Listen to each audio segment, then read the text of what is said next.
मान लीजिए कि आपको एक जादुई चिराग मिला है और जिन आपसे कोई एक विश मांगने को बोले, तो आप क्या मांगेंगे? सोच कर देखिए। वैसे मैं तो उससे लोगों को परसुएट करने की शक्ति मांगूंगा, क्योंकि इससे हम वो सब कुछ हासिल कर सकते हैं जो हम चाहते हैं। परसुएशन यानी कि सामने वाले को किसी भी बात के लिए राजी करना। इसके 6 सिद्धांत होते हैं: commitment, social proof, liking, authority, scarcity और रेसिप्रोसिटी। आज के इस समरी में हम जानेंगे कि कैसे इन सिद्धांतों के जरिए किसी को भी प्रभावित किया जा सकता है। साथ ही जानेंगे सामने वाले को किसी काम के लिए राजी करने के नायाब तरीकों के बारे में। नमस्कार दोस्तों, स्वागत है आपका रूब्रिक के बुक समरी में। आज हम इन्फ्लुएंस के बारे में चर्चा करेंगे, जिसके लेखक रॉबर्ट सियाल्डिन हैं। आगे बढ़ने से पहले अगर आपने अभी तक रूब्रिक को सब्सक्राइब नहीं किया है तो कर दीजिए। यकीन मानिए, हम आपको इस सब्सक्रिप्शन का अफसोस कभी नहीं होने देंगे। Chapter 1, weapons of influence. Harvard की सोशल साइकोलॉजिस्ट एलन लेंजर ने एक बार ह्यूमन बिहेवियर के कॉमन प्रिंसिपल पर आधारित एक एक्सपेरिमेंट किया। उनके मुताबिक जब भी हम किसी से एक कारण के साथ फेवर मांगते हैं तो फेवर मिलने के चांसेस बढ़ जाते हैं। फिर इससे कोई फर्क नहीं पड़ता कि वो कारण वैलिड है या नहीं। इसे प्रूफ करने के लिए एलन एक फोटो स्टेट की दुकान पर गई, जहां पर लोगों की लाइन लगी थी। वो लाइन में खड़े लोगों से बोली, एक्सक्यूज मी, मेरे पास 5 पेजेस हैं, क्या मैं यह मशीन यूज कर सकती हूँ? इस केस में सिर्फ 60% लोगों ने उन्हें आगे बढ़ने दिया। पर जब उन्होंने अपने रिक्वेस्ट के साथ एक कारण जोड़ दिया कि एक्सक्यूज मी, मेरे पास 5 पेजेस हैं, क्या मैं मशीन यूज कर सकती हूँ क्योंकि मैं थोड़ी जल्दी में हूँ, तो इस केस में 94% लोगों ने उन्हें लाइन में आगे बढ़ने दिया। एलन ने फिर एक एक्सपेरिमेंट किया जिसमें लोगों को कोई जेन्युइन रीजन नहीं दिया गया, जैसे एक्सक्यूज मी, मेरे पास 5 पेजेस हैं, क्या मैं यह मशीन यूज कर सकती हूँ क्योंकि मुझे फोटो स्टेट करना है। तब भी 93% लोगों ने उन्हें आगे बढ़ने दिया, जिससे यह पता चला कि हमारे क्योंकि शब्द के बाद कोई भी कारण देने पर भी ज्यादातर लोग हमारे रिक्वेस्ट को एक्सेप्ट कर लेते हैं। यहाँ पर यह क्योंकि एक मेंटल ट्रिगर की तरह काम करता है। इसके अलावा एक दी कॉन्ट्रास्ट प्रिंसिपल होता है, जिसके मुताबिक अगर हम किसी हल्की चीज को पहले उठाकर उसके बाद किसी भारी चीज को उठाते हैं तो वो भारी चीज हमें उसके असल भार से भी ज्यादा भारी लगती है। एक स्टडी में स्टूडेंट्स के सामने 3 बाल्टियां रखी गई। एक में बहुत ठंडा पानी था, दूसरे में नॉर्मल और तीसरे में गर्म पानी था। स्टूडेंट्स को बताया गया कि उन्हें एक हाथ ठंडे पानी में और दूसरे को गर्म पानी में रखना है, और थोड़ी देर बाद जब उन्हें नॉर्मल पानी में हाथ डालने को बोला गया तो सारे स्टूडेंट्स हैरान रह गए, क्योंकि ठंडे पानी वाले हाथ में ऐसा लग रहा था कि उसे गर्म पानी में डाल दिया गया है और गर्म पानी वाले हाथ को ठंडे पानी में। मतलब साफ है, सेम चीज लोगों को अलग तरीके से दिखती है, जो इस बात पर निर्भर करता है कि उन्होंने उस इवेंट से जस्ट पहले क्या महसूस किया है। जैसे किसी इंसान को 4000 रुपए का एक स्वेटर बहुत महंगा लग सकता है, लेकिन अगर उसने अभी अभी 60,000 रुपए का एक सूट खरीदा है, तब उसे वो 4000 रुपए का स्वेटर ज्यादा महंगा नहीं लगेगा। सेल्समैन अपनी सेल्स को बढ़ाने के लिए इस प्रिंसिपल का यूज करते हैं। आइए इस प्रिंसिपल को और अच्छे से एक चिट्ठी की मदद से समझते हैं। एक चिट्ठी में शेरॉन अपने पेरेंट्स को लिखती है, डियर मम्मी एंड पापा, जब से मैं कॉलेज गई हूं तब से मेरा पढ़ाई में मन नहीं लग रहा है। पहले मैं आपको यह सारी बातें नहीं बता पाई, पर आज मैं आप लोगों को पूरी सच्चाई बताना चाहती हूँ। मगर इस चिट्ठी को आगे पढ़ने से पहले आप लोग आराम से बैठ जाइए। पहले तो मैं यह बताना चाहती हूँ कि मेरे हॉस्टल में आग लगने पर जब मैं खिड़की से कूदी, उस वक्त मेरे स्कल में फ्रैक्चर हो गया था, पर अब वो लगभग ठीक हो गया है। 2 हफ्ते हॉस्पिटल में रहने के बाद अब मुझे ठीक से दिखाई भी देने लगा है, और हेडेक भी सिर्फ दिन में एक ही बार होता है। किस्मत से जब मैं खिड़की से कूदी थी तो सामने वाले गैस स्टेशन पर एक लड़के ने मुझे देख लिया था, और उसी ने फायर डिपार्टमेंट और एम्बुलेंस को फोन किया। वो मुझे हॉस्पिटल में भी मिलने आया, क्योंकि मेरे हॉस्टल में आग लग गई थी और मेरे पास रहने की कोई जगह नहीं थी, इसलिए मैं उसी लड़के के साथ रहने लगी। वो बहुत क्यूट है और हम एक दूसरे से बहुत प्यार करने लगे हैं, और जल्द ही हम शादी भी कर लेंगे, इससे पहले कि मेरी प्रेगनेंसी लोगों को दिखाई दे। हाँ मम्मी पापा, मैं प्रेग्नेंट हूँ और मुझे पता है कि आप भी नाना नानी बनने के लिए कितने उत्सुक होंगे। हमने शादी की डेट अभी फाइनल इसलिए नहीं की है क्योंकि अभी मेरे बॉयफ्रेंड को एक इन्फेक्शन हो गया है, जो केयरलेसली मुझे भी हो गया है।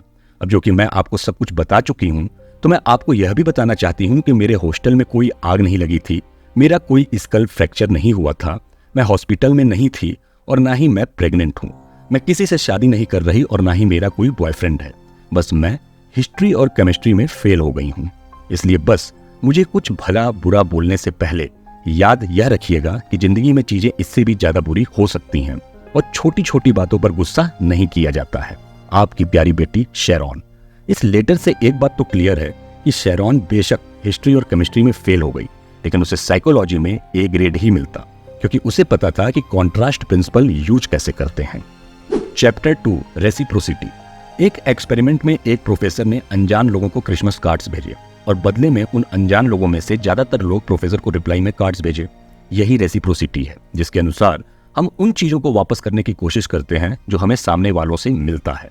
जैसे कि अगर कोई हमें बर्थडे गिफ्ट देता है तो हम भी उनका बर्थडे याद रखकर उन्हें गिफ्ट देते हैं। वैसे ही अगर हमें कोई पार्टी में इनवाइट करता है तो हम भी उन्हें इनविटेशन देना नहीं भूलते हैं। बड़े बड़े कॉर्पोरेट भी इस शक्तिशाली नियम का यूज करते हैं। जैसे personal care products manufacturer Amway corporation को ही ले लीजिए। रेसिप्रोसिटी के ही दम पर एमवे कुछ ही सालों में एक बेसमेंट ऑपरेशन से $1 बिलियन कंपनी बन गई, जिसकी आज ईयरली सेल्स लगभग $1.5 बिलियन की है।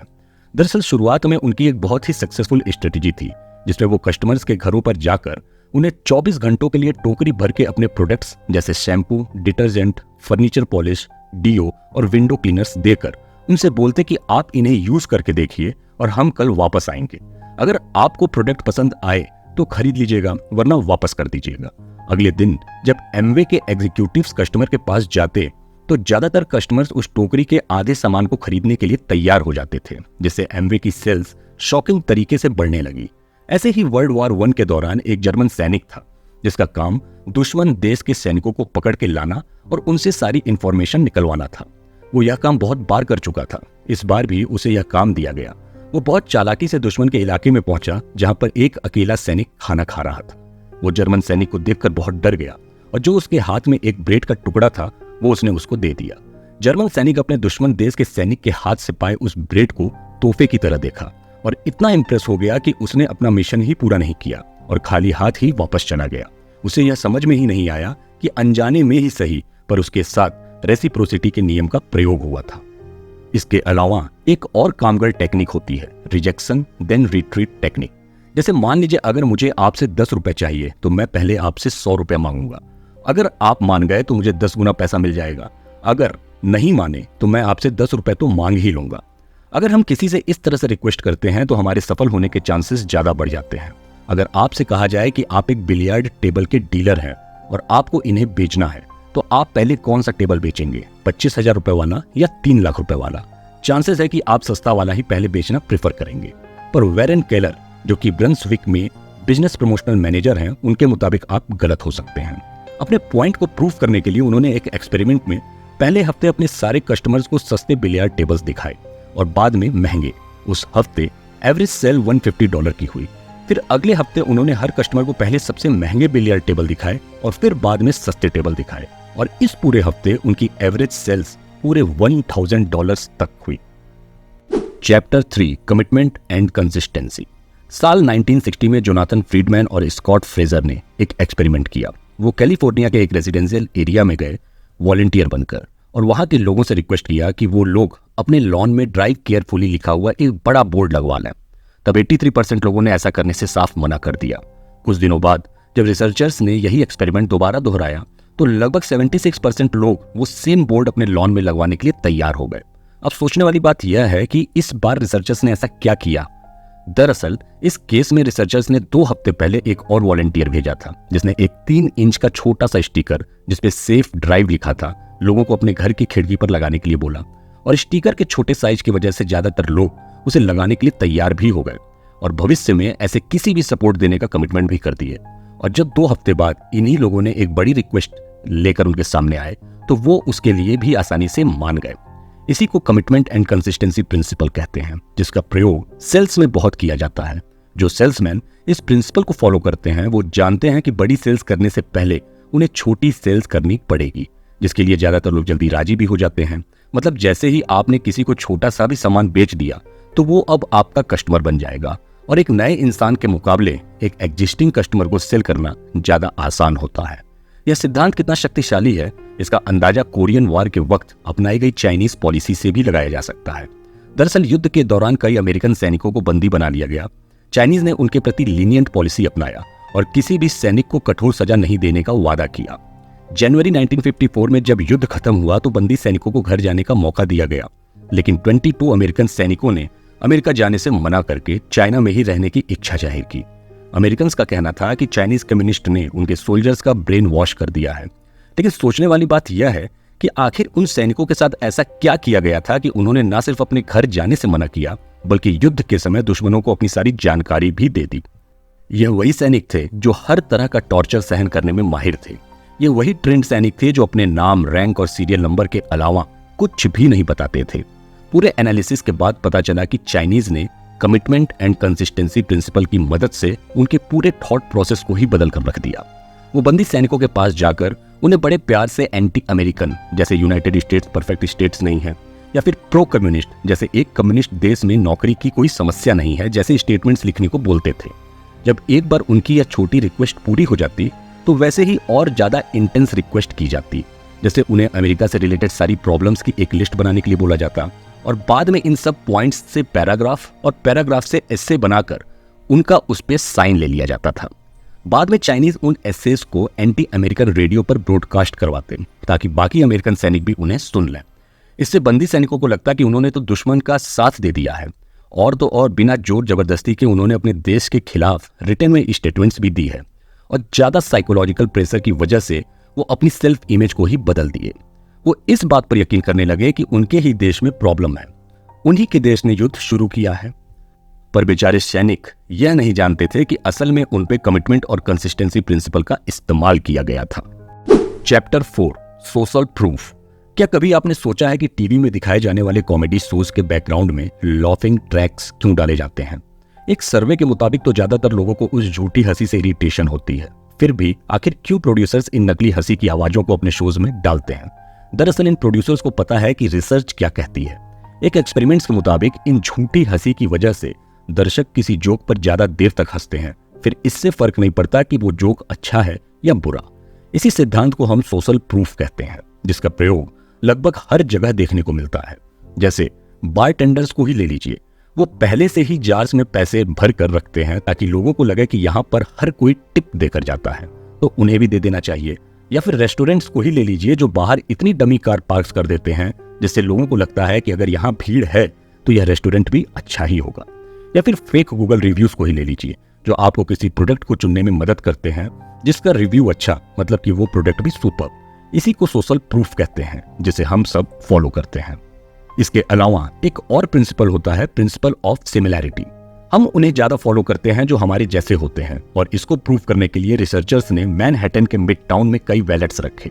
हर वैलेट में $2 कैश, लगभग $26 का चेक और उस वैलेट के मालिक की पूरी इंफॉर्मेशन रखा गया। इन सब के अलावा उसमें एक लेटर मालिक के नाम लिखकर रखा गया, जिससे यह पता चल रहा था कि यह वैलेट एक बार नहीं बल्कि 2 बार खो चुका है। उस लेटर में लिखा था कि मुझे आपका वैलेट गिरा हुआ मिला है और मुझे आपका वैलेट लौटाने में बेहद खुशी हो रही है। रिसर्चर्स यहाँ पर जानना चाहते थे कि जिसको भी यह वैलेट मिलेगा, क्या वो भी पुराने आदमी की तरह वापस करेंगे या नहीं।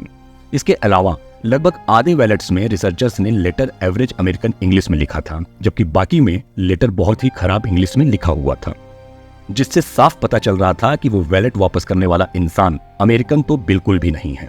अब देखना यह था कि जब भी कोई वैलेट उठाकर वो लेटर पढ़ेगा तो क्या वो समानता की वजह से उसे वापस करेगा या नहीं। और रिजल्ट सिंपल था, सिर्फ 35% लोगों ने पहले केस में वैलेट वापस किए जिसमें लेटर एक खराब इंग्लिश में लिखा हुआ था, लेकिन दूसरे केस में पूरे 70% लोगों ने वो वैलेट वापस कर दिया, क्योंकि उन्हें लगा कि वो लेटर उन्हीं के देश के नागरिक ने लिखा है। यानी प्रिंसिपल ऑफ सिमिलैरिटी और सोशल प्रूफ रिजल्ट्स को डबल करने की शक्ति रखते हैं। Chapter 5, liking. इस प्रिंसिपल के मुताबिक जिन्हें हम पसंद करते हैं उन लोगों की रिक्वेस्ट्स को नहीं टाल सकते, और बिजनेस में इसका परफेक्ट एग्जांपल है टपरवेयर, जो एक अमेरिकन प्लास्टिक कंटेनर्स मैन्युफैक्चरर है। इसके साथ ही टपरवेयर घरों में पार्टी भी ऑर्गेनाइज करते हैं, और अपनी सेल्स बढ़ाने के लिए वो अपने कस्टमर्स को इन्फ्लुएंस करने का एक भी मौका नहीं छोड़ते, जैसे कि रेसिप्रोसिटी, पार्टी में आए सभी लोगों को गेम्स में इन्वॉल्व करके सबको गिफ्ट देते हैं।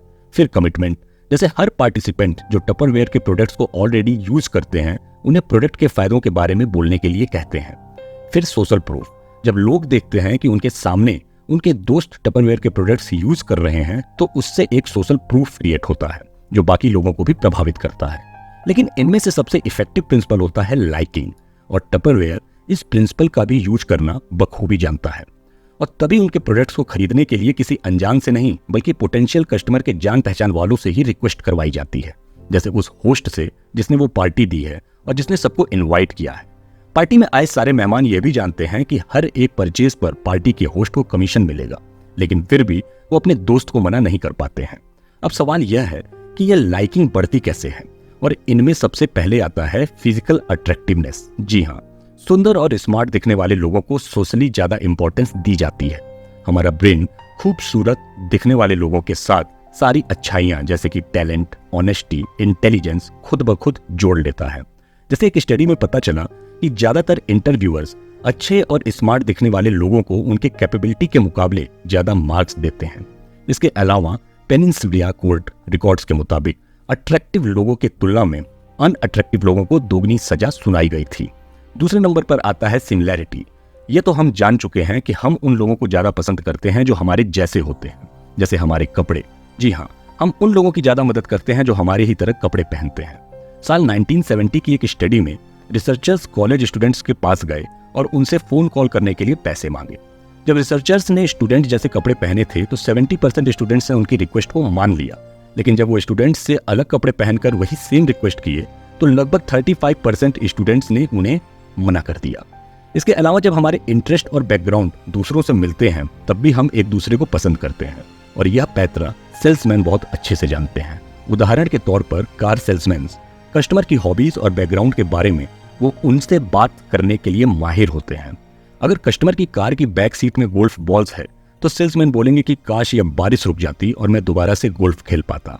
अगर उन्हें पता चलता है कि आप किसी और स्टेट से हैं तो आपसे जरूर पूछेंगे कि आप कहाँ से हैं, और उसके बाद बहुत सरप्राइजिंगली जवाब देंगे, अच्छा मेरा भी जन्म वहीं का है। तीसरे नंबर पर आता है कॉम्प्लीमेंट्स। जो गिरार्ड, जिन्हें Guinness book of world records ने ग्रेटेस्ट कार सेल्समैन का खिताब दिया है, बताते हैं कि वो इतनी सेल्स इसलिए कर पाए क्योंकि उनका हमेशा से एक ही गोल था कि वो खुद अपने कस्टमर्स की पसंद बन जाएं। दरअसल वो हर महीने अपने पुराने 13,000 से भी ज्यादा कस्टमर्स को ग्रीटिंग कार्ड्स भेजते थे। ग्रीटिंग कार्ड्स हर महीने चेंज होता था, हैप्पी न्यू ईयर से लेकर हैप्पी थैंक्स गिविंग तक, लेकिन उन सब पर एक ही मैसेज लिखा होता था, आई लाइक यू। जरा सोचिए, साल में 12 महीने 12 कार्ड्स 13,000 से भी ज्यादा लोगों को, सब में सिर्फ एक बात लिखी है, आई लाइक यू। एक सिंपल फॉर्मूला जिसने जो को करोड़पति बना दिया और उनका नाम Guinness world book of record में लिखवा दिया, सिर्फ इसलिए क्योंकि उन्हें पता था कि इस संसार का हर इंसान कॉम्प्लीमेंट्स का भूखा है। Chapter 6 authority.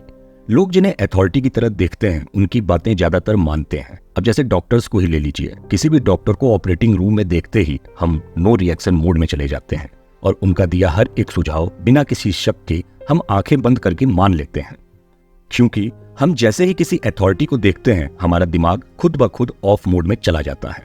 अथॉरिटी जैसे कोई वकील, IAS ऑफिसर, पॉलिटिशियन या कोई बड़ा इंजीनियर। अपने दिमाग को इस ऑफ मोड में लाने से हमें काफी फायदे भी होते हैं, क्योंकि यह लोग अपने फील्ड के ज्ञानी होते हैं, इसलिए इनका निर्णय मान लेना हमारे लिए ज्यादातर फायदेमंद ही होता है। लोगों को प्रभावित करने के लिए हमें खुद को अथॉरिटी की तरह देखना चाहिए, जो हम इन 3 तरीकों से कर भी सकते हैं। पहला है टाइटल। टाइटल जैसे डॉक्टर, जज, पॉलिटिशियन, इंजीनियर सबसे बड़े अथॉरिटी सिग्नल्स होते हैं। बेशक किसी टाइटल को जेन्युइनली अपने नाम के साथ लगाने में काफी समय और मेहनत लगती है, लेकिन यह टाइटल ही है जिससे लोग न सिर्फ प्रभावित होते हैं बल्कि सामने वाले इंसान के ओहदे और औकात का भी अंदाजा लगाते हैं। दूसरा है हमारे कपड़े। जी हाँ, हमारे कपड़े भी हमारे अथॉरिटेटिव दिखने में काफी मदद करते हैं। टेक्सास में एक रिसर्च किया गया जिसमें एक 31 साल के आदमी को सड़क क्रॉस करने के लिए बोला गया। पहले केस में उसे एक बिजनेस सूट पहनाया गया और दूसरे केस में उसे कैजुअल कपड़े पहनाए गए। रिसर्चर्स देखना चाहते थे कि दोनों केसेस में कितने आदमी ट्रैफिक लाइट को नजरअंदाज करके उस आदमी को फॉलो करते हैं। पहले केस में 3 गुना लोग बच्चों की तरह उस सूट वाले आदमी के पीछे स्ट्रीट लाइट्स को नजरअंदाज करके चल दिए। और तीसरा है ट्रैपिंग्स। रिसर्चर्स ने एक एक्सपेरिमेंट में कंक्लूड किया कि अगर एक महंगी brand new car green lights के बावजूद सड़क पर रुक जाती है तो उसके पीछे लोग काफी देर तक खड़े रहते हैं और बहुत देर बाद हॉर्न बजाते हैं, जबकि रेड लाइट में फंसी किसी पुरानी कार को पीछे से ठोकने में भी वो एक बार नहीं सोचते। Chapter 7 scarcity. दुकान वालों के इन डायलॉग से तो आप भली भांति परिचित होंगे, जैसे यह बस 2 आखिरी पीस हैं और यह भी बिकने वाले हैं, या कंपनी ने इन्हें बनाना बंद कर दिया है, या इस पूरे एरिया में बस 2 ही प्लॉट बचे हैं, बाकी सब बिक चुके हैं, या फिर अगर अभी आपने इसके 2 पीस लेने हैं तो ले लीजिए, पीछे से सप्लाई बंद है, अब कब आएगी कुछ कह नहीं सकते। ऐसा आपसे इसलिए कहा जाता है क्योंकि दुकानदार स्कैरसिटी के बेसिक प्रिंसिपल को बहुत अच्छे से जानते हैं। वो जानते हैं कि जो चीज जितनी कम होती है लोग उसे उतना ही ज्यादा पसंद करते हैं। हमारा दिमाग भी अजीब ही है, इसलिए लोगों को किसी चीज को पाने के मुकाबले किसी चीज को खोने का डर ज्यादा प्रभावित करता है। लेखक के भाई रिचर्ड इस प्रिंसिपल को बहुत अच्छे से समझते थे, जिसकी वजह से उन्हें अपने कॉलेज फीस के लिए वीकेंड में सिर्फ 2 से 4 घंटे ही काम करना पड़ता था। रिचर्ड सेकेंड हैंड कार बेचते थे। एक हफ्ते वो एक कार खरीदते, उसे साफ करते, न्यूज़पेपर में ऐड देते और अगले हफ्ते उसे ज्यादा प्राइस में बेच देते, और हर बार उनकी कार ज्यादा प्राइस में ही बिकती थी। दरअसल वो न्यूज़पेपर में कार बेचने की ऐड देते, और जब लोग उस कार के बारे में इंक्वायरी के लिए उन्हें कॉल करते तो वो सबको सेम टाइम की अपॉइंटमेंट दे देते, और जैसे ही पहला कस्टमर उनके पास पहुंचता वो उसे कार दिखाने लगते। कस्टमर कार में कमियां निकालता और प्राइस कम करने के लिए बोलता। इतनी ही देर में दूसरा कस्टमर भी वहां आ जाता। दूसरे कस्टमर के आते ही पहले कस्टमर्स के एक्सप्रेशन बिल्कुल बदल जाते थे, और दोनों ही कस्टमर्स को वो कार अचानक से और ज्यादा अच्छी लगने लगती थी। रिचर्ड उनमें जलन भाव पैदा करने के लिए दूसरे कस्टमर को बोलते कि आप वेट कर लीजिए, आपसे पहले ये आए हैं, अगर इन्हें कार पसंद नहीं आई तो आप इसे खरीद सकते हैं। अब उन कस्टमर का ब्रेन उस कार की अच्छाइयां या बुराइयां देखने के बजाय इस बात में लग जाता कि अगर उन्हें यह कार खरीदनी है तो अभी खरीदनी पड़ेगी, वरना कभी नहीं। इतनी ही देर में वहां पर तीसरा कस्टमर भी आ जाता। रिचर्ड बताते हैं कि इतना कंपटीशन पहले कस्टमर के लिए सहन करना बहुत मुश्किल हो जाता, और ज्यादातर केस में पहला कस्टमर ही उस कार को खरीद लेता है। इस केस में रिचर्ड ने 2 काम किए। पहला, उनको इमोशनल कर दिया, जिसकी वजह से अब वो दिमाग से नहीं बल्कि इमोशनल होकर निर्णय ले रहे थे। दूसरा, उस कंपटीशन की वजह से उन्हें लगा कि उस कार के बहुत सारे कस्टमर्स हैं, क्योंकि अगर उनके सामने ही 3 लोग आ गए तो बाद में पता नहीं कितने और लोग इसे देखने के लिए आएंगे। पर उन बेचारों को यह नहीं पता था कि सिर्फ वो 3 ही उस कार को देखने के लिए आए थे। तो दोस्तों, हमारी समरी खत्म होती है। उम्मीद है कि आपको यह पसंद आई होगी। आपको यह किताब एक बार जरूर पढ़नी चाहिए, जिसे आप फ्लिपकार्ट या अमेजॉन से खरीद सकते हैं। ऐसे ही सेल्फ हेल्प बुक को सुनने के लिए रूब्रिक को लाइक और सब्सक्राइब कीजिए, और हमें कमेंट में जरूर बताइए कि और क्या आप हमसे सुनना पसंद करेंगे। धन्यवाद और नमस्कार।